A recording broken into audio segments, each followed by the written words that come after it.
Hi, and welcome to Talkward. I'm Marty Dundix, editor-in-chief of Weekly Humorous Magazine, and this is Talkward, where hilarious people come in and tell awkward stories. Today, my guest is Andrew Collin. Andrew is a stand-up comic. Yes, I am. Writer. Yep. Professional dog walker. Yep. Not Anything else? in that order. Not yeah. Yeah, no, that's about it. Oh, and professional podcast host. Yeah, I have a podcast called Happy Never After. We feature people that have been through divorce, whether they're a kid of divorce or been divorced, and they come on and they kind of tell our story, and it's kind of nice. It's like sounds uplifting. Sounds like therapy. It really is, though. I'm not even kidding. Like, yeah. You get a lot of messages of like, "Oh, I don't feel alone," that kind of shit. It's nice. Well, welcome to Talkward. Thanks for being here. Oh yeah, and thanks for having me. I listened to, I think, your most recent episode of Happy Never After. I keep on trying to say Happily Never After, and I know that bothers you. It doesn't bother me. It just bothers me. Yeah, a lot, actually. You know, it really doesn't hurt my feelings, but all my feelings at the same time. There is actually a Happily Never After, and they're terrible. Thank God. They have like 8 episodes, and I don't even know if they're doing it anymore. Maybe we should try to buy it from them. Is that why you guys didn't call it that? Because there already was one? I wish I could say that, but no, we didn't. We just did it on accident. We just didn't know better. It's kind of nice, though, 5, 5, and 5. It's clean. It's cleaner. It's just not the term. Yeah. So you talk about the being a child of divorce or being divorced because your co-host has been divorced multiple times. Yes. 3 times? 3 times, engaged 7. Wow. And then I've been a kid of divorce and been single for 15 years. That's a long time. Yeah, I don't really, maybe even longer. The only serious girlfriend I ever had and wasn't that serious was in college. Okay. Yeah, one girl. That's it. How long did you date her? Off and on for like 3 years.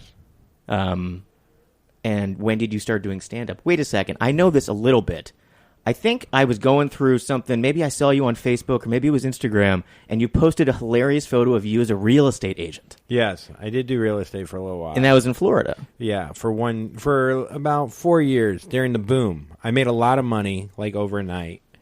And I went from, it's a long story, but I guess this could be the awkward story. But we're just starting it right out of the gate. Well, whatever you want to do. No. I love stories. Tell me a story. We'll just talk. We could just talk. How about that? We'll just have a discussion about it.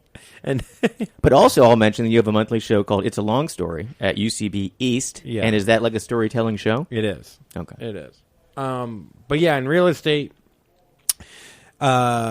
so, you know, the boom, you remember the boom, everyone was buying land, buying house, everything was just everything was because everybody got mortgages for no money. Yeah. That's why, like, you hear about, like, a stripper that had 6 houses or something. Yeah, and I was a dog walker with 1 house, which is just equal. It's pretty good. Yeah, but this is before dogs. This is before I really made it. This is before I really made it in the dog walking industry. Before I took on, before I became a tycoon, with a... How many dogs do you walk? 3. Okay. Yeah. So you've tripled your dogs since then. It's pretty amazing. One deal I ended up having under contract. It's a long story how I got into real estate, but I failed at literally everything else. What other things did you try? Just one. Done. I'm done with this. Well, it's fine. Well, how about this? I went to college. I cheated on everything. I was a finance major, and I literally didn't bring a calculator into advanced finance, and I just cheated, and I didn't even write down the work, and I got like an A-. I don't understand how the teachers didn't call me out for cheating. Either one, they thought it was hilarious, and they're seeing it on video, and they're watching my whole ordeal of me trying to cheat off 5 different people, or my dad paid full tuition, and they were like, who gives a shit? What was your technique for this terrible cheating? What I would do You were just leaning far over? Yeah, that's pretty much my technique. Yeah. It was pretty it was like Ocean's 11 if you were very lazy. Yeah, I would just lean, and I would look, and then I'd write down. And you hoped that the person you were cheating off of was smarter than you. Well, I sat. Okay. That's what I did do. I was strategic in my sitting. Okay. You found the nerds. Yeah. And sat next to the nerds. And I pretended to be friends with them. And then, one time with, a nerd, I would study with her. And we would become friendly. And then she'd be like, oh, he's giving me company. I was kind of like a whore for math. But I didn't fuck her. I just... You were a escort. Yeah, I was an escort. You're providing company. company, but not necessarily sex. Yeah, company for answers. Right. Yeah. And I'm not even that good of a personality, so she definitely walked out on it. Yeah. It definitely wasn't worth the A-. Yeah, I mean, just meeting you, just talking, you're not that charming. I'm not. You know, I'm you're really not. I'm not a Prince Charming. I'm a fucking frog. I'm a piece of shit. But maybe that's what she likes. You know, when someone's actually really good at something, they want to hang out with horrible people to feel better about them. I know I do that, yeah. Yeah. I hang out with terrible people, so Yeah. I feel just absolutely wonderful about myself. Of course. It's all relative. It is. So I cheated off her, and then like after college, I ended up going to L.A. And I thought I was going to be a PA, and then I worked one weekend. I drove all the way across the country from Florida to work one weekend on a commercial as a PA for Joel McHale on a Waffle House commercial or some shit. Classy. Yeah. So, anyways, I failed in L.A. terribly. I ended up having like a mild heart attack in Really? in New Orleans. I did a little bit too much cocaine, and I never even bought cocaine, but I ended up doing cocaine. It was like 7 a.m. with a stripper, and we were just talking again. Just The stars just aligned. yeah, they really did. Yeah. It all worked out for me. And then I did a gravity bong hit, and then I couldn't feel. I was like completely numb, and I couldn't move. And I told my buddy, like, "Stop being a pussy, you're having a panic attack." And I was like, "No, man." So he took me to the ER, and I had a heart murmur, and I was in the heart ward for 3 days. And then I was like, you know what? Maybe I should try real estate. And then you found your calling for 4 years. Yeah, well, yeah, so I moved back. I drove back from L.A. I was completely defeated. And I lived in L.A. for a year. I didn't do anything. Really, I just played basketball every day. It was terrible. Did you have at this point, did you have any idea you wanted to work in comedy? I wrote I walked past Hermosa Comedy Club a lot. I was like, I should go in there and do the open mic. Yeah. And I remember I wrote something. I took an acting class in college that I enjoyed. That if I had any like balls, I would have told my dad like I want to be an actor. You know, I would watch Dead Poet Society and cry by myself. You know, and so yeah, I don't know. So I didn't know. I wrote that, and I never went up. And So then, you went to the comedy club and watched the other comics. No, so you never even I went never in. went in. No. Oh. It's almost a good thing I Andrew. didn't go in. I would have bombed so hard, I probably would have quit right then. Yeah, but don't you have to bomb to begin with, or did you start off just being good? Well, I started off. You do like I guess it's a long way to get there, but real estate failed. Well, the one thing that was so fun that I thought in real estate, the agents always put their faces on everything. Yeah, Right? On your It's a cards. very face business. Like the big signs outside of the properties, like the houses, Yeah. have a big sign, and it's just like a big face of some guy you don't know who's like, buy the house for Trust me. I've got a face. Yeah, I have a face with a smile and Yeah. good teeth and a So tie. were you on a sign outside of a house? Of course. Nice. I started trying to sell houses, and I couldn't. I was 24. Whatever. What do I know about a house? And What do you make when you sell a house? well, you can make 6% if you do the buy and sell Okay. side, or you can make 3% usually. So let's I know say so a house little is about real like estate. I don't know $300,000. You can make whatever 3% of that is. Do we know what that is? I don't think so actually. We'll let people at home do the math. No, But it's it like seems $9,000 like a lot. bucks. Okay, so you sell a house, you make about $9,000. Well, no, well. You could. Well, I sold a $8 million piece of property, and we made like $300,000 each overnight. I made 300, and then you just stopped working. I kept working, but I definitely I went broke again really quick. Like I bought. What did you spend all that money on? Oh my god, more! I don't even know. I do know. I bought a condo for $210,000. Okay, so that's but a I big didn't pay chunk. cash. I didn't pay. I put down a mortgage, but 6 months later, it was worth $60,000. Oh, it fell. Yeah, the market just destroyed me. So I bought a Tundra truck with 22s. I put some 22s on there. Is that a wheel size? Yeah, these big old tires and I drive a 1994 Isuzu Rodeo still, nice. so I don't know anything. I like about that car. cars. It's like a Pathfinder kind of. It's like a Passport. Yeah. A Honda Passport was made on the same factory. I've had it since 1998, and it just hasn't died yet. And Yeah. it's fine. Yeah. It's got like 160,000 miles on it. I never drive it. I don't know what to do with it. I just move it for alternate side parking once a week, and it's the bane of my existence. Yeah, but it's nice to know that at any minute you I can get out of escape. it. Yeah. Yeah. It's like my escape plan. It's this car. Mm-hmm. So you bought a truck. You have a condo. you're in Florida, and all of your dreams are coming true. Yeah, all my dreams. I'm thinking I'm going to make another $1 million because I had another contract. It was really like the Wild West back then. You know, like you really didn't need to know that much to sell a property. We did another deal where, whatever, we made a ton of money. So like 2 deals, I made a lot of money, and then spent it pretty much all of it. And then the market crashed, and I thought I was going to make all that money back, but then I had nothing. You realized this is done. Yeah. Because, I mean, and you still can't get the kind of, low mortgage type rates. No.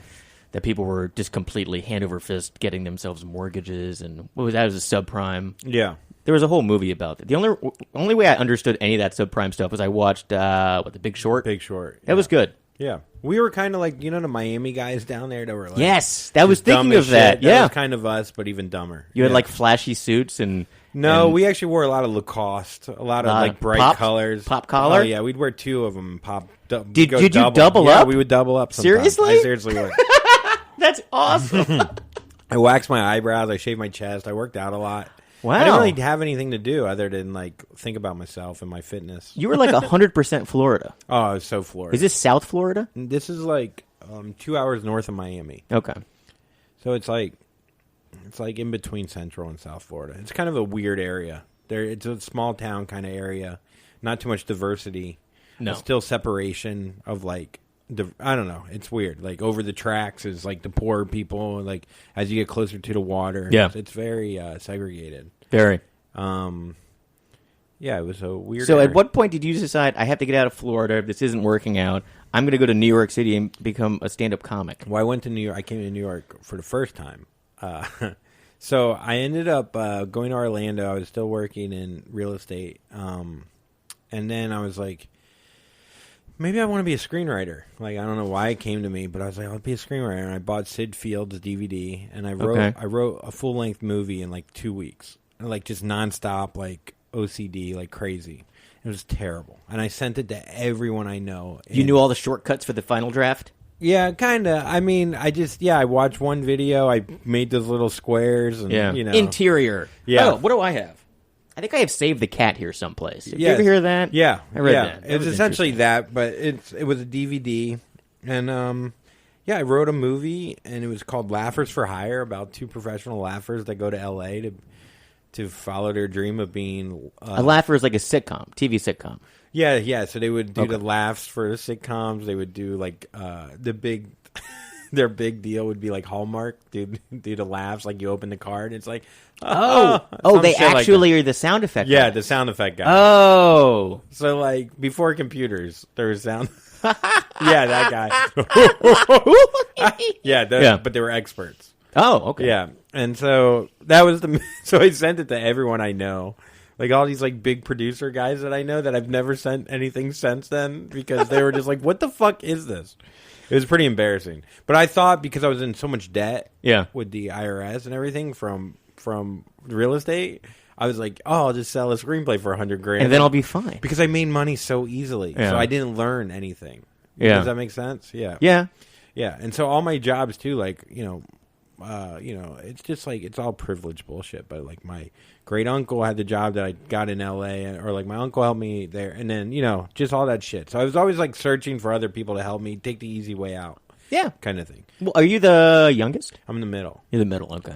My older brother does real finance, and my younger brother is in sales. They both do great. Yeah. Yeah. And you're the stuck in the middle. Yeah, stuck in the middle with you. That's a good song. It is. So then I ended up, I did the screenwriting, I wrote the movie, and I was like, I got to do this for real. I got to go to New York. And I took one screenwriting class, a night class at NYU, and I never even finished it. And I was like out of my mind at that point. Like I was very depressed from the debt, like I couldn't get over it. That's looming.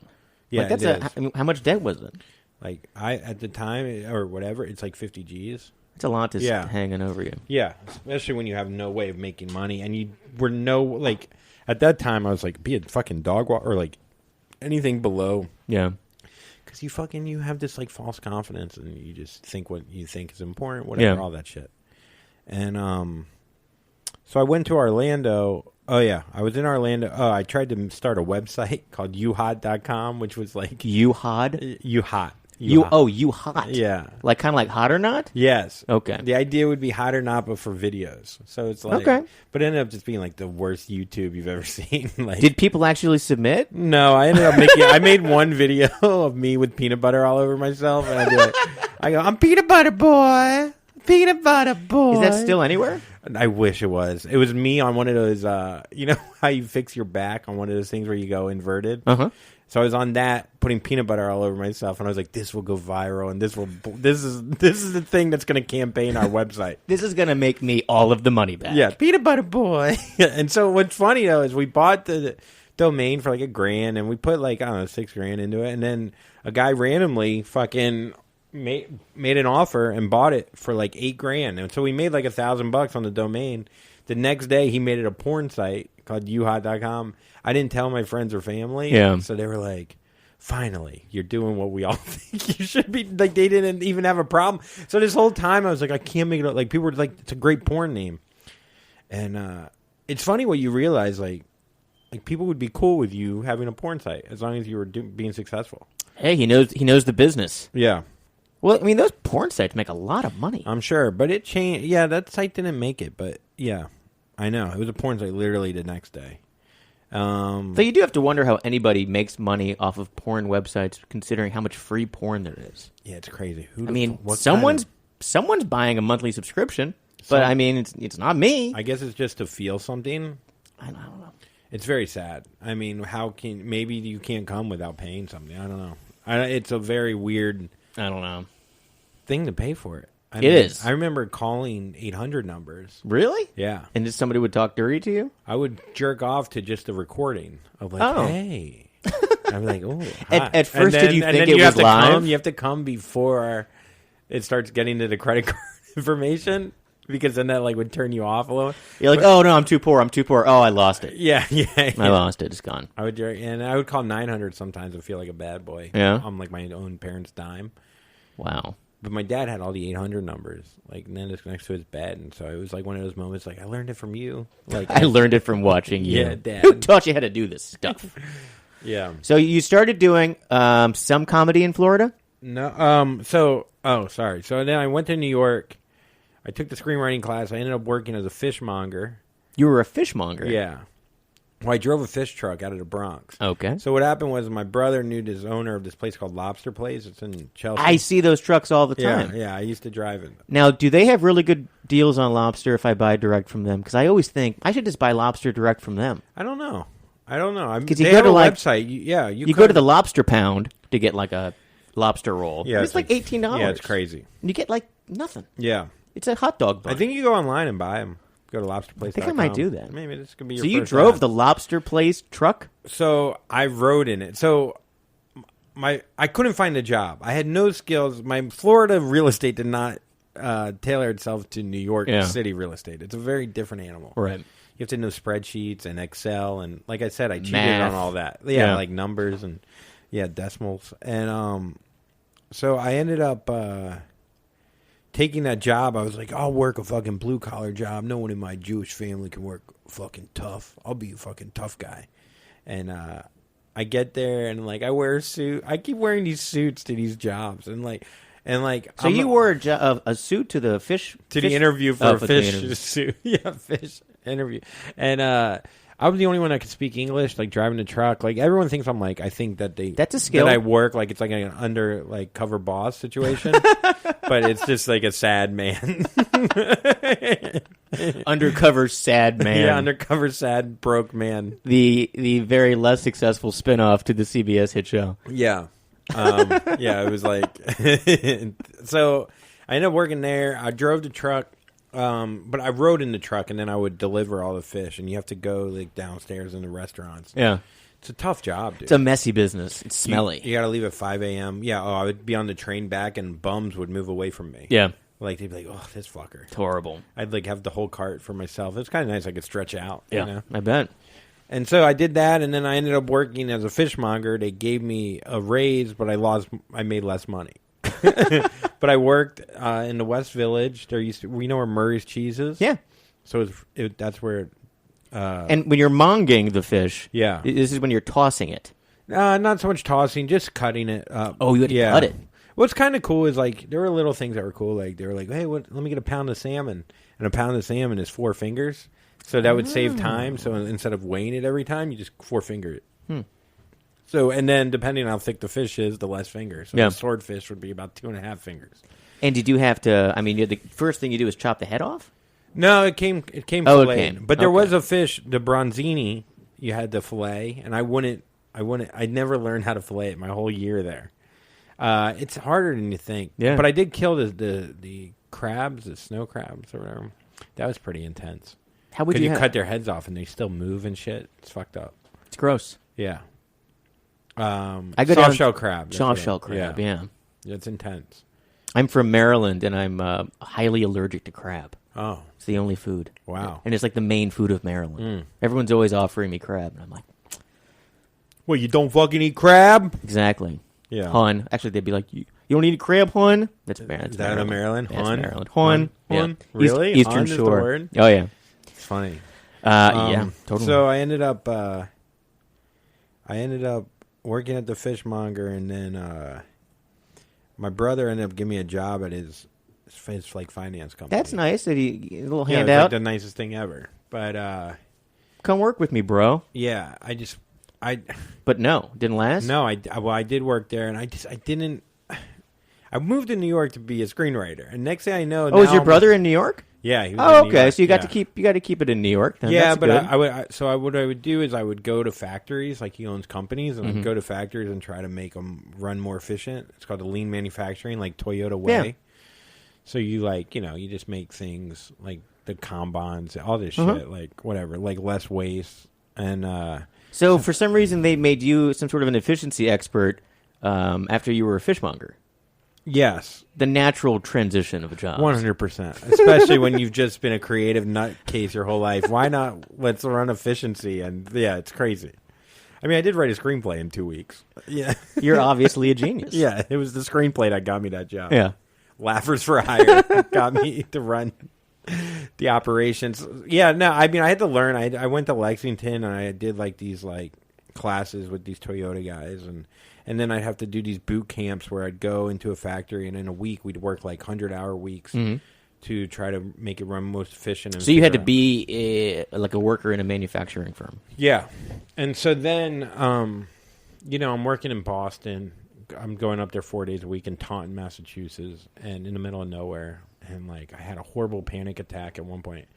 And, like, a lot of this shit, like, what I realized and why I couldn't work and why, like, it was all anxiety-based, and I just never dealt with it. And I had a horrible panic attack. I ended up in the ER and, like, thinking I'm having a heart attack kind of thing. And then... so then I end up working the night shift. They sent me a night shift in Dayton, Ohio, or Miamisburg, Ohio. And I was supposed to go. I had like one area, and I made the area run like 30% more efficient within like a week. Like Really? you just change around like how the desks are, and like I don't know. You put in like a fucking conveyor belt, and so you realize it's like. I never give myself that much credit, but Yeah. I guess, whatever. And so next thing I know, they're like, oh, you should run the full factory for the night shift. And I was like, I want to be a screen. I want to be a creative. I don't want to do any of this stuff. Yeah, what am I doing here? But I mean, it was a great opportunity, and I could have made a lot of money if I stuck with it. But, Yeah. So I'm having these horrible panic attacks in the middle of the night while I'm at the factory. And I'm like losing my mind. Mm-hmm. Like literally, I don't know if you've ever worked just like 11 to 8 a.m. or 11 to 7 a.m. So I tell the owner of the factory, I'm like, hey, man, can I just not work the night shifts? I'm going crazy. I was going crazy. I was, and no one wants to hear. The night shift is terrible. Like I worked in radio a little bit, and doing the overnight shift was it's just lonely. It's very lonely. You start talking to yourself, Yep. like everyone else in the world's sleeping. I mean, there's an entire culture that is up, but they're all like isolated. Dude, it's you weird. know? It's a weird, and then when you try to sleep during the day and you can't really, cause your brain, it's just not, it's not natural. Yeah. So I would, so I was going crazy, and no one wants to hear like mental illness or like, I definitely had mental, you know what I mean? Like I definitely had shit going on. Yeah. And no one wants to hear it. They're like, no, dude, just tough it out. You know, you always You're hear fine. that. Everything. You're fine. Just tough it out. You tough it out, you'll make more money later. And I'm like, I don't give a fuck about any of this. You know? And, but to, you know, their credit, like, it was the nicest thing ever for him to give me the opportunity. I just wasn't there mentally. And I didn't know how to, sometimes it's very hard to articulate what you're going through mentally where it just doesn't sound like you're being a pussy or you being mentally fucked up. Well, you also, I mean, you have to be, I think everybody can assess when they are not happy in doing a job. Like, it doesn't matter if the job is paying you. It's like, okay, this job is paying me, but I hate this job so much that it's making me absolutely miserable. You have to be like, this isn't the job for me. Like, I'm sorry. I would rather go be a fishmonger than do this job. Or a dog walker. So, so I ended up telling my brother, and you know, he was like, no, stick it out, you got it. And I was like, I know you want like the best for me and you think this, but I was like, if I have to stay here another night, I'm done. And I told the guy, and I was like, look, if I have to work a night, he's like, I got to keep you on the night shift. And I was like, why is no one like, what the fuck? Am I like not talking English? It's like, I'm leaving. And everyone's like, you can't leave. And then I left. I just left. I went back to Florida. And I moved back to Vero. I didn't want to move in with my parents again. I had a little money saved up, but it definitely caused a rift with my brother. We're good now, thank God. And we're better than ever. So that's awesome. But yeah, it was bad. Like, and I like was trying to figure out what I wanted to do. And then I ended up playing tennis one day with this woman that does sales for nursing, and my dad's a doctor, and she's like, they sell nursing at home, and my dad's a cancer doctor, so a lot of the patients that need at-home nursing goes through my dad, and they were like, oh, we'll offer you a job. And again, I'm taking this job just because it's the easy job. Yeah. It's like, that's like, was the story of my life. Yeah.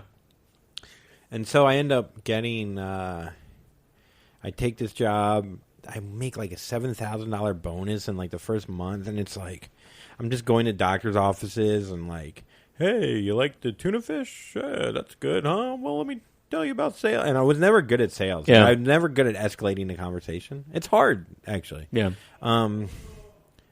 So I ended up. So you were selling nursing equipment? Like, so nurses would go at-home care. Yeah, at-home care. Yeah. So you were selling at-home care. Yeah, so I'd go in and sell what we offer, our services. You know, it's a nice service. But at least you didn't have to do the at-home care. Yes, that would be terrible. Because that seems like the kind of track you were going on, where it was like, I was a fishmonger, Yeah. I was working at the factory, and now I'm, rolling people over so they don't have, like, bed sores. Yeah. I'm wiping, like, a 98-year-old man's ass. Yeah. Right. No, I guess it didn't get there. I guess it's a positive. It was going up. Yeah, it was great. They're slowly going up. And you're slowly building an amazing back catalog of stand-up comedy material. Yeah. Because it's all about life experiences. It is. And so, I mean, you had a ton. I use a good amount of these stories. I was trying to do a one-man show about, like, all this shit. It's hard, though, because a lot of it's very specific, and a lot of it's, like, intertwined with money. Yeah. And I feel like with stand-up, you bring up debt and stuff. It's like, people are like, yeah, I don't want to talk about my debt right now. Like, you know what I mean? Everybody in the audience has debt. Yeah, that's what I'm saying. Like, we're all poor. They're like, make us laugh, monkey. Yeah, pretty much. But that's why a one-man show would be better for it. But I could see you doing a one-man show. I think it would be fun. Like John Leguizamo. Yeah, exactly. Yeah. Just like John Leguizamo. He's fucking awesome. He is amazing. So I end up going back to Florida, and then I'm working at the nursing, and then I am in Palm Beach drinking with a buddy, and he went through a divorce, and his friends got him a comedy class at the Improv to do stand-up. Very cool. As a, like, here, you could talk about it in a therapeutic way without going to therapy, I guess. Basically, his friends were like, we're tired of you talking to us about being divorced. Go do this instead. Exactly. Yeah. And he's like, look, I think I'm funny, but I think you're the funniest person I know. And I would pay for your class if you take. I was like, it's not about the money. He's like, you got to do it. He's like, I'll pay for it anyways, but you got to do it. And I was like, all right, well, I was fine. I'll do it, And I had to. I was debating on going to Miami Ad School to do copywriting. I thought, like, I was like just trying to look for jobs that actually would make sense for me. Yeah. And I thought copywriting being a creative job, and I always I wrote poetry. I wrote I don't know, like I wrote shit. Mm-hmm. I liked writing and like emoting and shit like that. And so And of course, and like you see some of these ads, and you can see people. Some ads are very successful at being funny, and other ads are absolutely missing the mark completely. And you're like, Yeah. this is, I could do so much better than this. Is 100%. crap. 100%. Like I could be a copywriter, sure. Yeah, and like my aunt's ex-husband was a big-time copywriter. Like, I don't know. It was like something I heard about before, and I ended up. You remember like Deep Thoughts by Jack Handey? I do, of course. So there was so I ended up writing like 100 jokes. Like, I have a wonderful memory of skipping rocks and going straight to needles, like stuff like that. Like that was probably like my best one. But it was like a lot of just like use a slogan that's common, right, and then make a left turn on it, or right. whatever. And I wrote, and this came very easy to me. And so I had all these like one-liners. And so when I took the class, I had all these one-liners already written before. So I took a class at the Palm Beach Improv. And I end up, really enjoying it. It's like something I finally chose, for myself. Right. It felt like for the first time. Even though, I didn't know anything about money or anything. And you hadn't really done, you hadn't done that much performing. None. Okay. I mean, just the acting class. Yeah. I was like a class clown kind of, but like whenever it was time to like perform in a play or something like that, like when I was a kid, I would get stage fright beyond. Like, I don't like when people rely on me. That's why I think stand up, like, there's no pressure to like. Yeah. Well, it's just me. Well, no, there's a ton of pressure. We expect you to bring it. Yeah. For the big show. Yeah, for the big show. But yeah, I mean, if you're going, I don't know. I guess if no one knows who you are, they don't have an expectation necessarily. Yeah. So you go up at in the Palm Beach. Well, yeah, and also the idea of like forgetting your lines. Like in stand-up, if I forget something, I can improv off of it. And I guess you could do that in. And you're good at riffing. Like I mean, I was impressed with your crowd work. Yeah, thanks. Appreciate it. I've seen you, of course. You did the Guaranteed Delivery comedy show. Yeah, it was a great show. Twice. Yeah, it was great. Hosted once. Loved it. Closed it once. Yeah. I prefer closing. What? I mean, yeah. No, I know. I was just fucking around. Your hosting was great. Thank you. But your closing was amazing. It's all. I'm telling you, when you go up is so important, and people just don't realize that. Sometimes. Can I play a quick clip? Sure, if you want. If you don't mind. Okay. Damn, you're good looking. Big ass hands. God damn. What you working with? 9'10", bro? Not me. I got these little ass trunks. Look at these things. My little ass trunks. What's going on, man? How are we? Oh, shit. I was just with family. You ever feel like you're done with your family? Like you're just fucking done, you know? Like I've been single now for about 142 months, and my brothers are married, and I'm fucking tired of couples always getting the beds when you're with family. You know, couples always get the damn beds because there's two of you. You think you deserve there's this arrogance, like you deserve the fucking beds, you know? And then my dad's like, hey, Drew, you're single. You mind sleeping in the pantry? Next to the canned goods, you single piece of shit. How about the dog bed? How about we just chain you up to the fence and throw ham at you, you single piece of shit? Get the fuck out of the house, you piece of shit. Oh, it sucks, you know? So that was you. That was you at the Weekly Humorist Presents Guaranteed Delivery show in November, where you closed out the show and you were an absolute crowd favorite. It was so fun. It was awesome. Yeah, it was that was a fun. fun show. You were great. That was a great. Thank you. I had never seen you before, and that was my first time. Yeah, Kevin. Yeah, Kevin McCaffrey. He's the nicest guy. He is, and he knows everybody. So funny. And he goes up a lot. He travels a lot. He's been mostly a road comic for a while now too. So he's just met everybody. So he has this amazing network. I respect.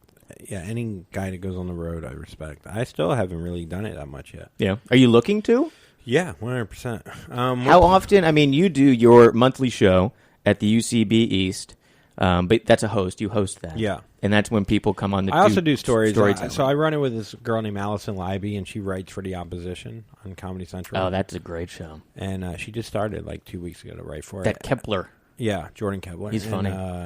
We run the show. It was her show. She moved to L.A. She gave me the show. Now she's back. I was like, yeah, let's split the show. And then she kicked you out of the show. Yeah. Yeah, she kicked me out, and now I get to hand out. I bark for her and don't go up. It's great. No, yeah, I go. I run the show. Do you go out and flyer still? For UCB? No, I mean they bring it. Yeah, they bring it. That's easy for them because they advertise. They don't pay, but they bring it. Do they charge for the show? Mm-hmm. Okay. Yeah, there's like a big controversy about it. Oh, there's a people huge won't- Yeah, some controversy. people won't do the shows because of it, and I'm like, well, I need to practice. Well, that's the big difference with. I had another guy in here that we were talking a lot about the improv versus stand-up, and the whole controversy really started with Kurt Metzger bringing it Yeah. up because UCB East didn't exist for a long, long time, and then when they opened up, it became more of a stand-up location, right? Mm-hmm. It's much more of this long tunnel theater, and all of a sudden it's only one person on stage, and they're charging for all these tickets, and everyone's like, well, obviously this one person entertaining this crowd should be getting paid Well, something. 6, but yeah. 6 people in the audience? No, like 6 Oh, I people know, on the individual show. comics. Yeah, Yeah. So that's like a bill. But Yeah. I mean, like the improv troupe, there'll be like 8 people in a troupe. Yeah, with 4 different. Yeah, there'd be And then like it's like 20. Yeah, So it's but like, if you pay to one, then you got to pay the other. exactly, And it's it- a slippery slope. They give you 2 drinks, and Drink tickets. There you go. It's not bad. it's something. I don't know. I try not to overthink it. I mean, it's like, Well, no, look, if I was successful and I was right, maybe I would think twice about performing there. But at the time, like, you have to get better, and the only way you get better is through doing reps. And Oh yeah, it's a great exposure. yeah, I mean, they get a great audience, and they get great people to do the yeah, shows. our shows are great. The And, next like, one's Whiplash- yeah, Whiplash at, Whiplash is great. I haven't been to the new UCB I've heard mixed things. about the new theater. Yeah, people like the older one better. I love the old one. Like I spent like my 20s going to UCB shows. Oh, really? And it's great. You know, you can get like a Pabst for like $3 or something, and it was just fun to hang out there and like watching the Ass Cat show, and you get to see all these incredibly famous people just do a show for like pretty much for free. Like Yeah. the second show of the night, I think, was free. That was awesome. I used to love that. You feel like you're part of something like cool. Yeah. You know. Yeah. But then when it's like a theater that's to kind of lose it, you could lose the coolness. You know, the classes are now in like a big, like Like a facility? a facility kind of thing, and it becomes too much. It started as a rebellion against Second City Yeah. or like whatever, and it's like you lose that feeling. Yeah. You try to get too big. You get greedy. You know, you try to get too many dogs. You know, life. You're up to 3 dogs now. Yeah. So yeah, I ended up taking that Comedy class. comedy class, and then I had I would do a character named Andy Shallows, and I had all the one-liners, and I had a Wookiee play slide guitar, and I did my first show. I had like 48 people come out of friends and family, and just crushed. Even though it's like you'll crush saying anything. Yeah. It went extremely well, and I remember my dad coming out and being like, "That was great. Give you an A-." He gave me an A-, not an A, an A-. And Always room for improvement always room. with Dad. And it was like it felt good to just do something like since like sports, you know, or Yeah. like something. You know, I played sports growing up. I think it was like the first time I felt an accomplishment on my own that wasn't tied to any kind of money or any kind of like family. Like it was all me. Like no one's writing my shit. And it was that massive rush of applause that you Oh, probably just get yeah. addicted to. It's insane. Yeah. Yeah, that feeling of approval from 300 people. Yeah. It's 300 dads going, "You did it," you know, essentially. And so yeah, and then I did that, and I did comedy for a year in Florida, and I wasn't getting any younger. I started late. I started at like What 30. year were you in Florida doing comedy? I mean, I'm 37. I'm turning 38 in April. So this was when I was like 30. So 7 years ago. Okay. 2010 probably. Around 2010, I was in Fort Lauderdale and opened up a club. Oh, I the helped Fort open up Lauderdale Comedy Club? There was a comedy club on Sunrise Lane. What was It was called the National Lampoon Underground Comedy Club and Oh. Grill. Oh, I didn't It know. lasted for 1 year. It went Okay. bankrupt almost immediately. But I got to design the club, and I got to go there for this big opening, and I got to shoot it for like a possible special. And one of the headliners was Wendy Starling. Oh, wow. That's where Yeah. she started comedy. She started Yeah. in Florida. Yeah, I know. And so she had just started doing stand-up when I met her down there. And Yeah. then she went to L.A., and then she ended up coming back here, and then, you know, I know we're here now, but it was just like, it's the different pockets all over the country where people are learning how to do stand-up, and then they moved either to L.A. or to New York, and then they kind of hone it. But there's so many little pockets all over the country where it's like, you wouldn't think. Like, all of a sudden, you know, this little spot is like the hot comedy spot. Yeah. You know, like some random place in like South Carolina is like I don't know. There's one place I think in South Carolina, it's like the Funny Bone or something like that. And they have like a festival, and everyone goes to these festivals. Well, there's festivals all over. Yeah. Have you done the festivals? I can't really afford to travel, and part of me, I guess, it's kind of ignorant, but I'm like, I'm in New York, and it's You don't need to go in to It's some like, festival. why am I trying to go somewhere when? But you know what? A lot of like people getting JFL now, like they don't want people from New York. Like there is a with the internet now, if you're good enough. And JFL is Just for Laughs. Yeah. It's a comedy festival in Canada. Montreal. And if you're good enough with the internet, and if you could be a feature at a local club, you could build an audience that could potentially get you a special without ever moving to New York or LA. And you did the Brooklyn Comedy Festival? Yeah, that was fun. I did that one. That one was literally 3 feet from my house, so I was able Was that in like Park Slope? No, in Bushwick. That was in Bushwick? Yeah, that was fun. I mean, yeah, so when I... Because Eugene Merman does a comedy festival kind of in the Park Slope area. Some Bell House, Littlefield. Union Hall, Littlefield. Yeah, Littlefield's a great venue. It's great. Well, have you been to the new one? Yeah, Bubble Boy. Yeah. Oh, yeah, I did. I performed there. At the new theater? Mm-hmm. Because they moved to a new facility that's gorgeous. Yeah, it's a little bit lower ceiling. Yeah. Yeah, it's great. It's always such a great room. Mary Ann's a pretty good friend. I went to a live acting out of Clue, the movie Clue. Okay. Yeah. It was bonkers. It was really fun. Like everybody was killed someone with a candlestick. Yeah, everybody was all dressed up like the characters, and they like literally acted out the entire movie of Clue in front of you, and it was packed. Brooklyn's so weird. They have many cool things. I love it. I do. I enjoy it. It's a different kind of crowd than the club crowds. They're actually a little smarter, a little bit more forgiving. Yeah, they get a bad rap, but that's kind of what do they call it? Like the alt comedy, where it's like people are much more like, yeah, it's funny. Yeah, but you know what? I think they laugh good. I don't know. I think that's a lot of bullshit. You don't get any heckles. I think a lot of it's just insecurity based off the person on how they write, and if they do bad in the room, they blame the people. It's definitely not them. I definitely have never been to Union Hall and seen anyone get heckled. Yeah, that's you could go to Caroline's or something. You can go to Broadway, and there's going to be some drunk guy who's going to yell something mean. Yeah, but I've never heard that in Brooklyn, like never. Yeah, you might get an awe or like a heckle, not like a mean heckle, but like you offended me heckle kind of thing. I think at the Guaranteed Show, the only people that yelled out things were just like jerk writers of mine. Yeah, if you remember, I was like, why are you yelling at the comic? You work for me. You're fired. You're part of this. Yeah. You're a writer. Don't yell at the comic. Well, every writer wants to be a comic. Yeah. They want. Yeah. They're witty for one line and then put them up there, though, for 10 minutes and see what happens. It won't. Yeah.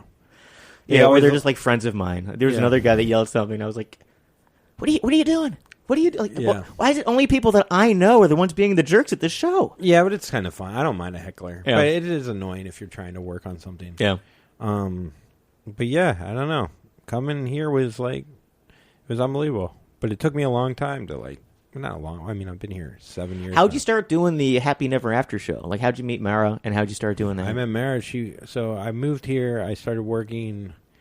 I was living on a buddy's couch in the East Village, and You're like crashing. Yeah, I know. But he wasn't a comic. He was a finance guy. But I ended up working in a grilled cheese restaurant that my buddy owned. So now I'm cutting grilled cheese.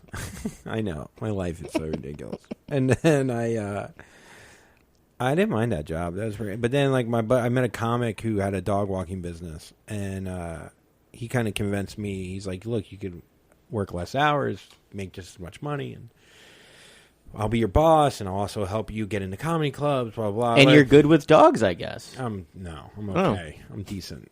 I'm not even that good. Don't hire me. I'm done. But yeah, I was working for him, and it was going okay. Dog walking during the winter fucking sucks. I mean, whatever. But now I've been walking for 4 years.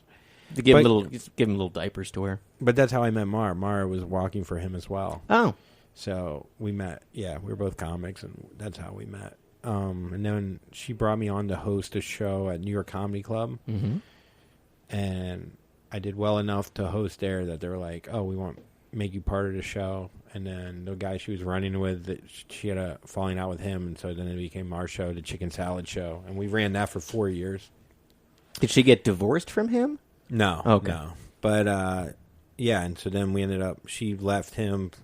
They were doing a podcast together, and yeah, she got divorced. Yeah, she marries everyone. And then we ended up running our podcast together. Yeah, it's fun. I don't know. Yeah, we've been friends now for 5 years. Yeah, I heard the one that you most recently did with mother-daughter. Oh, yeah. I thought that was fun. It was fun. It was very funny.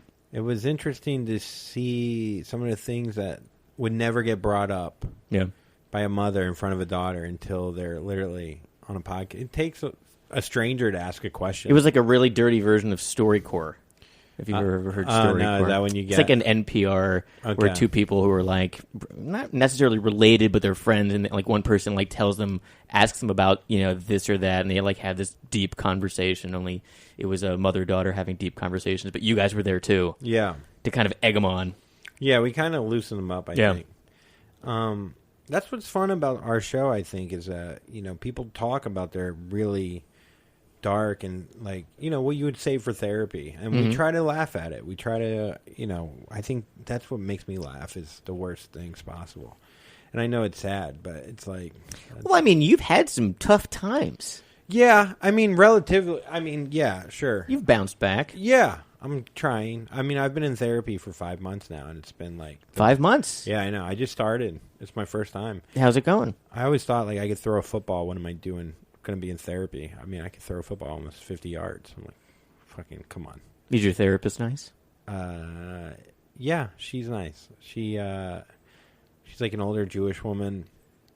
We've had some funny things happen where like she kept ending the sessions 15 minutes early, and then I was getting mad, and I wouldn't say anything. I want this money back in percentage of time that I'm not getting. Pretty much. Yeah. And I also was like, going to therapy to like speak up and be more assertive, and like I needed more sessions with her to then. Was she waiting for you to overcome that? Well, that's the thing. Like people were like, she's testing you, and what ended up happening is sessions are just 45 minutes. It's like, that's what I found out. They weren't not an hour. They weren't an hour. 45 They're never minutes. an hour. But we never went over that. And it was my first time. I didn't know. It was so funny. Every time I'd be like, "Are you fucking serious, dude?" That was funny. She's like, you're making progress. You actually asked me about the time limit on the session. You know what? She did say that. Really? Yeah. That's nice. I know. But it's funny when someone's like, oh, I was testing you, but then they could be lying, too. They could just be fucking up and then putting it on you. And like flipping it on you. Yeah. She started filing her nails the other day during a session, which I think is the most like disingenuous thing you can do. It's literally you couldn't be possibly more... So funny. Aloof or not paying attention to somebody if you start doing something like that. My dad cheated. She's like, And so I brought that up, too. And she's like, well, I had a hangnail. But I'm glad you brought that up, too. And I was like, I don't want to keep bringing things up. I don't want... I want to talk about me and not our situation we got going on. This is the list I made of other things I dislike about you. Yeah. I'm now going to tell you. I think you're lazy. It is funny when you put the lipstick all over the outside of your lips. This is driving me crazy. Yeah.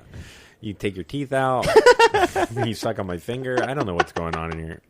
Are you sure this is a therapist? I don't know. It's in some basement. Could have been a Denny's. It's in some basement in Chinatown. I don't know what's going on. Whatever. You buy 3, you get 1 free. I'm cutting up fillets of salmon, 4 fingers. It's great. 4 fingers. 4 fingers. 4 fingers. I'll get 4 fingers of salmon. But yeah, I worked with this. Yeah, I worked. That was a crazy job. But yeah, so then I ended up, being a dog walker, and then you just hustle. So you're supposed to tell an awkward story. Your entire life story sounds pretty awkward. Do you want something even more awkward? Well, I'd love if you do, but I did hear a little bit about you having an accident with a faulty bulletproof vest. Yeah. That's funny. I think that was interesting. Okay. But you don't have to tell that. Well, I could tell any story. I mean, whatever you want. Yeah. I mean, I don't know everything about all of your awkward stories. So you trying pick to think what's the most awkward story. I think something to go in line with the panic. Okay, I'll tell that one quick. I'll just say this is a good one. So I was in New Orleans, and I was visiting my brother at Tulane. I was a senior in high school. I was a virgin. I was very excited to get to college, feel like I could be part of something, be whatever. And so I visit him, and his roommate's an ex-Navy SEAL, and I'm talking to him. I'm like, oh my God, you're a Navy SEAL, dude. That's so cool. And he brings out, he opens a closet, and there's guns, there's knives, camo, and bulletproof vest. And he goes, look, why don't you try it on? And I was like, oh my God, yeah. And he goes, look, it's knife proof. And he didn't ask me. He told me, and he goes, oh, I think I stabbed you. And I go, He actually stabs you. Yeah. And he's at this point, he still has the knife in my chest when he goes, I think I stabbed you. And then he takes the knife out. And I go, you think, motherfucker? And I take the vest off, and blood is shooting out my chest like a volcano. And I think I'm going to die. Was it near where your heart is? That's what I thought. So it's like right above it's right here on my chest. So when you do Star Spangled Banner, you go over. Your heart is actually a little lower, and it's like, which I didn't know. I literally thought blood was just coming out of my heart. Like, that's what I thought. It was like, I'm going to die. And what kind of, is this like one of those like serrated hunting No, knives? it was like, luckily it wasn't. Luckily it was like a small switchblade, like not switchblade, but like a... Yeah, like a dagger. No, like it was probably like 4 inches. Like a sword. Yeah, it was a sword. Yeah, it was a samurai sword. He's like, this vest works. Why did you cut my leg off? Yeah. And so my brother comes out, and I'm gushing blood, and he took off my Gap shirt, which I really liked, and he's using that to plug the wound, you know. And I have like, so he comes out, he's like, hey, get in the Wrangler, and we get in this badass Wrangler, and it's like pretty dope. Yeah. You know, big mud tires, you know, like the truck I bought when I made all that money, so I'm bleeding to death in the Wrangler, and we get to the emergency room, and I think I'm going to die in the most ironic way possible. Yeah. Getting stabbed with a bulletproof vest on. And and so they let me cut the line, even though it's New Orleans and there's a lot of fucked up shit going on. Yeah. But I was bloody just enough. And they put an IV in me, and they think my lung is collapsed. And I'm having trouble breathing. So that's why they think and so they give me a Valium, and that relaxes my stomach muscle. I was cramping. Mm-hmm. And then I could feel the pain in my chest all the way down my arm. And so they gave me Demerol, which is a strong painkiller. And at that point, I was like, ooh, I'm in New Orleans. Like, I didn't give a fuck. I really didn't. I was like, let's go down to Bourbon. Whatever, I'm good. And they're like... So I find out my lung isn't collapsed. It missed my lung by like a couple centimeters. Mm. And then I'm sitting there, and I'm like, I'm all fucked up. And I'm like closing my eyes, and like I'm just tired. And the Navy SEAL comes in, and he gets in my face. He's like, look, you got to tell the cops you stabbed yourself. And I was like, what? I haven't taken improv yet. You know, I didn't know what the fuck to say. And the cop comes in, this huge fucking New Orleans. And how could you even do that? Like, you'd be like this? Well, you would. Now, I think you'll be impressed. So okay. I said so the cop comes in, fucking, you could hear his boots, like, loud. And I was like, oh my God, what do I say? And the Navy SEAL didn't give me what to say, because, like, when he was about to tell me what to say, the cop, like, literally, it was like he was backing up and the cop was walking in. And I was like, what happened here? You got stabbed or something? What happened? And I was like, I was playing with a knife, and a dog jumped on me, a big dog, and I stabbed myself. And I swear to God. It's like a variation of, like, a dog ate my homework. I know. Just blame everything on poor goddamn dog. Poor guy. Yeah, he's doing 10 years in Rikers or whatever. I forget the name of the fucking... Is there a dog prison? No, but there's a jail in... God, it's really well known. Whatever. So, I swear, he goes, what happened? I was like, dog jumped on me and I stabbed myself. He goes, all right, well, enjoy New Orleans, and left. Like, no paperwork for him. He didn't ask me what kind of dog. He didn't go, big dog, what kind of paws. Like, didn't whose get a dog paw was print. it? Where did this dog come from? Nothing, dude. Nothing. And so he leaves, and Navy SEAL's like, you did good, you know. And I was like, what the fuck is going on? And so I'm on the Demerol. My brother comes in, and he's like... first a nun comes in the room, and she's like 4'10". Just in case? I think it's my last right. Yeah. So I'm like, get out of here, I'm Jewish. I remember yelling at her. I was like, I'm Jewish. Like, turned into my grandma Thelma. And she, like, scuffed and left. And I don't even know if she was ever even there. Like, I still think she definitely walked in, you know? But she might have been like a hallucination. Yeah, but I don't think so. I think it was actually a nun. But maybe she stabbed you. Maybe she did stab me. Maybe she's the dog. A nun stabbed me. Maybe it's a with the dog ending. Yeah. Woo. So yeah. So then my brother's like, "Hey, you could get a Playboy bunny scar if you want it." And I was like, "What? A Playboy?" I was like, "Doc, let me get that Playboy bunny scar, stitched up." And he's like, "What the fuck are you talking?" Like, my brother played a prank on me after getting his roommate stabbed me, and he thought this would be a good idea to fucking. So Yeah, I get stitches. I get like 50 stitches. I don't know, like inside out. Mm-hmm. And I end up going home, and they don't give me any painkillers. But the next day, I wake up and we get food. I get a new T-shirt. I bought a Dare T-shirt from a thrift store, which is a pretty cool T-shirt. That black with the red letters. Yeah. And I went to a fraternity party, and it was downstairs, and it was a paint mixer where you throw paint. You get naked pretty much and throw paint all over each other. So I took my That shirt. sounds like fun. Yeah, it was so fun. I took my shirt off. I had a different college experience than that, but that's okay. Yeah. Well, No- there was never anything like that. No mixing. No. There was no mixing. Just a lot of alone painting watercolors by Yeah, yourself. pretty much. Finger painting your tears. Just finger painting myself. You Yeah. know, it's fun. So I ended up meeting a girl, and she's like, "Oh, you got stabbed," and she was gorgeous. And I was scared though. She was like a college girl. I was so afraid of STDs back then.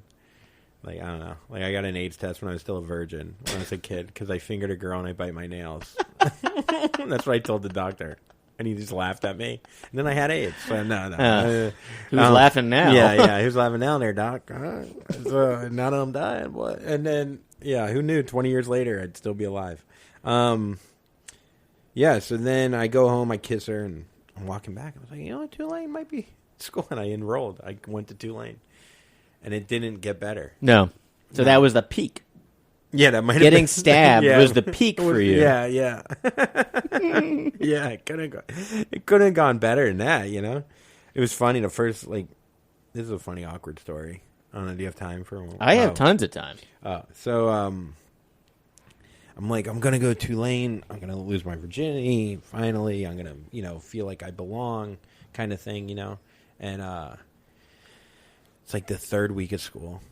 And, I decided to bring a penis pump to college. Okay. And the reason why, well, there's a lot of reasons. Number one, my dick's huge. So that's all. That's the only. It is now, anyway. Yeah. No, it pumped it Now up. I Bro. pumped it up like a pair of Reeboks. Yeah. Oh, those are great shoes. I love that sound. So I visited my buddy. He played football at Boston College. Okay. So these huge, like, defensive, offensive linemen all had penis pumps. And they're like, you got to get one, bro. And I was like, what? Okay. I was, like, very impressionable. And, like, Just don't stab me and we're cool. yeah, just don't stab. Well, I wasn't stabbed yet, but I was like, they're like, yeah, if you, whatever. So, and I was like, all right, bro. I remember they were like, it's like bench press, but for your dick. And I was like, hell yeah, I'll do squats for my balls too. And so, so I go back. I lived in a small town, Fort Pierce, Florida. There was only one adult store. It's called Southern Exposure. Of course, it's a great name. It's funny. On US 1, and I go in there, and I remember I was like so nervous to buy the penis pump. I didn't want the one guy to judge me that I'd never see again. Yeah. Of course. It's always the person I'm more worried I'm buying about. this for somebody else. That's what I did. I bought that, and I bought Magnums. I was like, Magnums are for my dick, and I bought these for my little fucking dick friend. Yeah. I swear to God. And he's like, I don't care. Like, he gave me a look like, you think you're the first to, like, fucking give him a story, So I go home, I pump like twice before college, and it like didn't get put a little bit more blood in there, but it makes that, it kind of looks like the head gets bigger, so it kind of looks like a burglar is like choking you and then lets you go. Kind of, that's what it looks like your brain, like your face. Yeah, that's what it looked exactly. You start suffocating a little bit because a little all the blood's rushing. Yeah, the head down. of your, Yeah. And so I ended up bringing it to college. I packed it. I was Okay. like, let me get a And toothbrush. this has the thing with the cord. Yeah, and the cord. With the hand Yeah, pump? yeah. Okay. Yeah. So If everyone listening at home hasn't seen a penis pump before, watch Austin Powers. well, yeah, it's the big plastic cylinder, Mm-hmm. and you're basically just like pumping a bunch of air, or no, you're sucking air. Yeah, You're pumping Yeah, air. it kind of looks like when those little spaceships that you would have as a kid, the toy spaceships. Yes. that you pump. Yeah. So I end up going. I put it like up in my like. It was like you have to go through like 50 things to find it. Like I made it very hard, but then I was also very lazy and stupid. So I ended up pumping right before class for the first time ever at college. And I was like, well, I'll just pump my dick. And then And then I was late for class, so I just threw it in the drawer, in the Okay. drawer. And so my roommate, I guess, when I was in class, was looking for a lighter, and he came across the pump. He didn't know what it was. Thank God, this was before cell phones. Yeah. I would have probably killed myself. Right. Which would have been unbelievable. Get stabbed, and then the first 2 weeks you kill yourself because you get caught with a penis pump. But so I fucking dude, oh my God. So he called one friend. It was a game of telephone, like before text. They're calling everyone. They call every hot girl at Tulane, like 20 of the hottest girls. I go before I get back home. I do a gravity bong hit with friends, and I don't really smoke weed that much. I fucking start walking back. I'm all high as fuck. I start hearing commotion. I'm like, oh my God, there's a party, dude. Where's that party coming from? Oh, my room, dude. Oh, hell yeah, dude. And I was like, I'm seeing like 20 of the most prettiest girls. Yeah. Like, they're all here for me, dude. And I was like, but then they were all looking at me like quiet. I was like, why is everyone looking at me, dude? Like, dude, what is it? And then my roommate pulls out the pump and goes, what the fuck is this? Thank you, God. Can you imagine if that moment was like on World Star or whatever? Yeah. Oh my God, I would have been dead. So then, Well, at least all those beautiful women knew that you worked out your dick. yeah, that You is know? true. Yeah, Hey, at least he's trying. yeah, it's like doing bench. Yeah, it's like it's bench press Hey, on my dick. Yeah. Call my buddy at Boston College. They'll tell you. Yeah, yeah. Fucking guy ended up playing the NFL. I can't say his name, but so then it was so funny because I was so stoned, and he brings out the dick or brings out the pump. He brings out his dick. He puts his dick in my pump. He starts pumping my dick in front of everybody. So yeah, that's how the story ends. No, can you imagine? So I'm so high though, and he's like, "What the fuck is this?" Everyone's laughing at me, and the laughter like finally dies down. And I swear to God, this calm, I go, "Oh yeah, that's my penis pump," like just like that, like Clint Eastwood, like it's my penis pump. What's the big deal, dude? Yeah. And then they're like, "Okay." It's like, what? You don't want a big dick, yeah, loser? Yeah, fucking little dick, bitch. Not trying to work on yourself. It's like, I'm all about self-improvement. yeah, Okay? yeah. I watch Tony Robbins. This body's a temple. It is. All right. Except one part that I'm working on. And that's my big toe. It's not my dick. I swear my dick's great. Ladies, my dick's great. My dick is all right. Okay. And then I remember everyone leaves the room like right afterwards. And I'm alone. And I'm like starting to come down from my high. I'm like, I'm starting to think maybe that wasn't good. It just dawns on you. It literally just dawned on me. That may not have gone as well as I just thought it did. I thought I just rocked that. I was so calm. This is the first stand-up I ever did, and then I start going, oh my God, dude, I gotta figure, what do I do? What do I do? Wait, I think my life is over. Like all these things are going through my head, and I was like, I came to college to meet people. Now everyone thinks I got a little dick, and then I pump it all the time. And it's So- just, how early is this freshman year? It is like First third week, maybe. Third week. Like it's just long enough to like make some friends and to like get situated. And to ruin it all. Yeah, so it's so funny. If I just owned it, it was already gone. Like Yeah. people just laughed at me, and I remember I didn't leave. I thought of this whole idea that I was like, You had a scheme? yeah, that I was pranking my Okay. roommate, and then I brought the pump, this whole elaborate prank. And Oh, wait. It's Yeah. not mine. Yeah, exactly. They're like, no, you had a lot of truth in We that. did this. Yeah, we already called you out, and you were pretty honest. Like, we didn't feel one lying bone in your body, especially in your pants. Yeah, and so, I didn't leave my dorm I'm not even lying, for like weeks. Weeks, yeah. I would just like sit at, like a puppy dog, like look out the window, like I wonder what all the normal dicks are doing out there. And so, yeah, and that was, it only got worse at Tulane. I mean, there's so many fucking Horrible. yeah, So that was your first stand-up story. yeah. I guess right. I don't know. It was bad, man. I definitely bombed. Got heckled a lot. Really? Um, I thought you did really well now. What? Oh, Telling you just now. Yeah. I've told it before. Oh, okay. Well, that's what I do on It's a Long Story. We tell these kind of stories, But, have you done The Moth? Yeah. I actually told the stab story on the Moth. Oh, really? And it's on my Facebook. I don't know. I guess it'd be hard to... I love The Moth. Though sometimes it's pretty serious. Maybe I'll send you a link to maybe post or Yeah, something. I'll post that. It's on YouTube, too, but I think it's private on YouTube. And then have you done... What's it called? The Nights of Our Lives? I did do that. That's a good I told a story. Show. Yeah, I did a story about fighting Sum 41, the band. Did you fight? You fought Sum 41? Yeah, well, yeah, I was on ecstasy. Okay. You shouldn't fight on ecstasy. You should make love on ecstasy. And, yes. I remember I was in the band in New Orleans. I'm not in the band. I was in the band. I was playing Triangle. It was me, Derek, and Dave, and James. And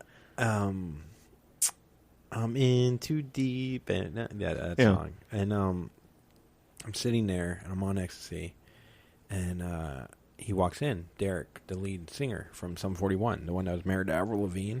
Yes. And I'll tell this one, and then we get out. Sure. Or whatever. So I love your code. That was great.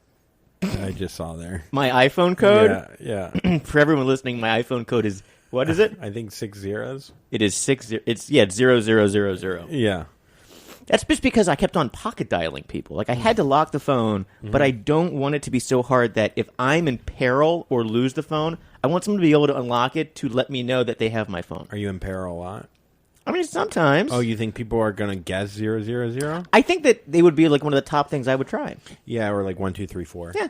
Yeah. Like, you could probably break into my phone, no problem. I mean, Yeah. now, because you saw it, but... I don't know how many people are trying it because they expect the person to not be so open. Yeah. You know what I mean? I mean, I never had a thing on my phone for a very long time, and then just because this particular phone kept on dialing people. Like, I kept on calling random numbers. Like, I would just be, like, touching my pant leg. Yeah. It was, like, super... I hate this phone. Yeah. And it's so expensive. How can I pay so much for something I hate so much? But it doesn't matter. I was going to try to play some Sum 41 while you were talking. Yeah. So they come in the bar. I'm like, honestly, I liked their songs. Like, it wasn't even like the ecstasy kicks in and... What was this at a festival? No, they were just down there performing, I Okay. guess. And, I joked that it turned them... The ecstasy turned Sum 41 into the Beatles for me. It was like meeting Ringo, or not Ringo, I guess Lennon.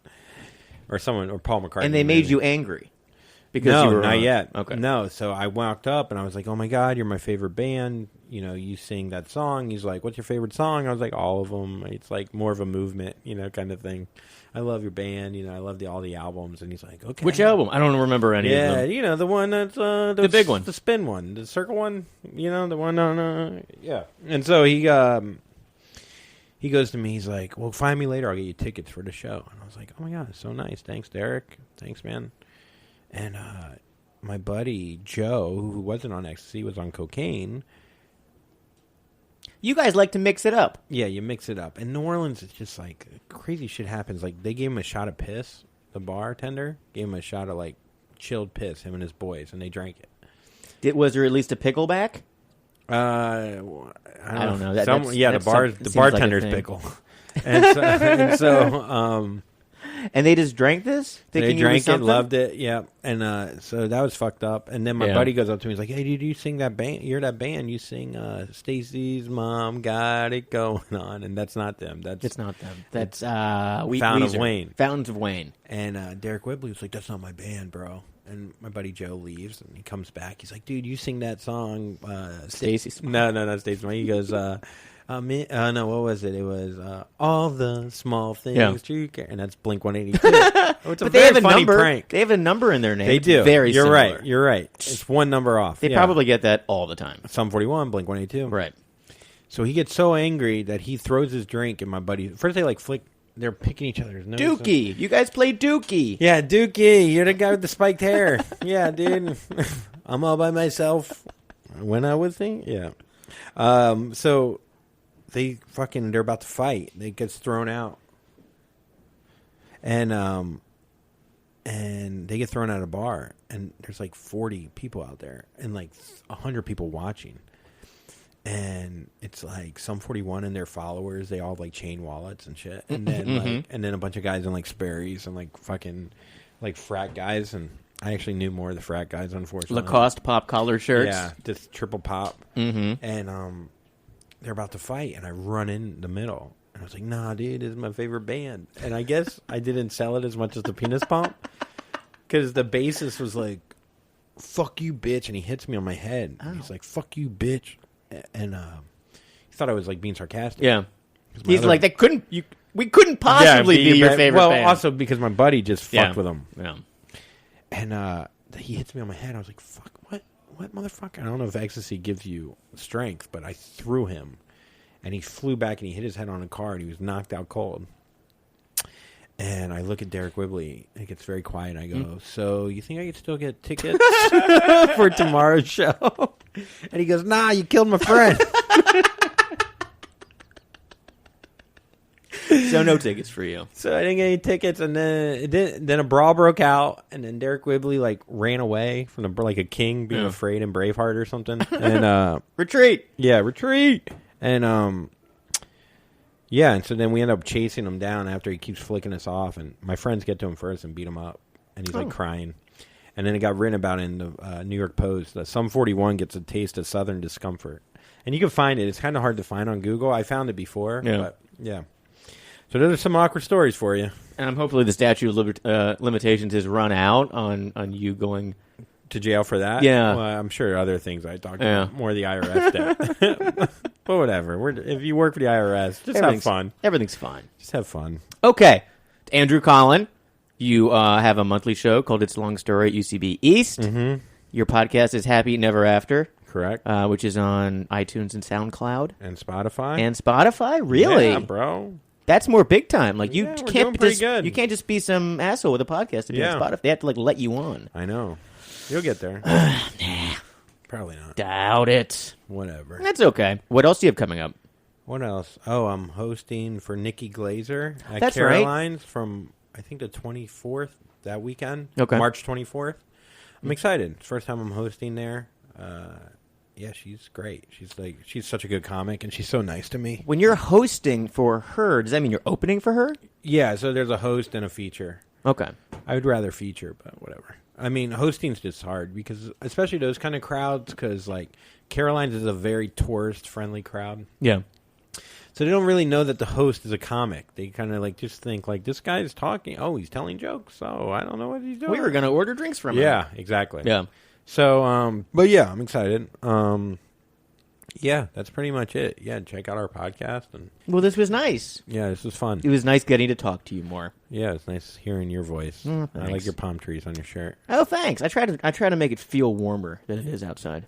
I know. I listen to Jimmy Buffett when it's snowing. You know? Yeah, it makes me in a happier mood. So you have the Caroline show with Nikki Glazer coming up. You have your podcast. You have your monthly show, UCB East. Is that what day of the week is the monthly show at UCB East? Saturdays. Saturdays? It's actually that same weekend. It's the 24th. So you're doubling up? Doubling up, baby. So you're doing the Nikki Glazer show, then you're like going to take the subway like and shoot down to UCB East and then like do that show? Mm-hmm. That's a busy night. Pretty cool, bro.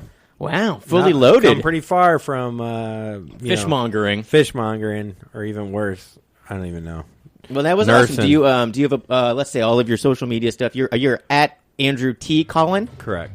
Is that everywhere? Instagram also? Everything. Instagram and the Twitter. Twitter? Yeah. Yep. And the Facebook? And the Facebook. Oh, you'll find me on Andrew Collin on Facebook. Find him on Facebook. He'll have a schedule and stuff like that. Thanks so much for being on Talkward. Thanks for having me. This was fun. It was great. I'm Marty Dundix, editor-in-chief of Weekly Humorous Magazine. Please check us out online at weeklyhumorous.com. Sign up for our weekly email, and you can subscribe to the digital issues that come out every week through iTunes or Google Play. Talkward is distributed by Humorist Media. Thanks for listening. We'll see you next time.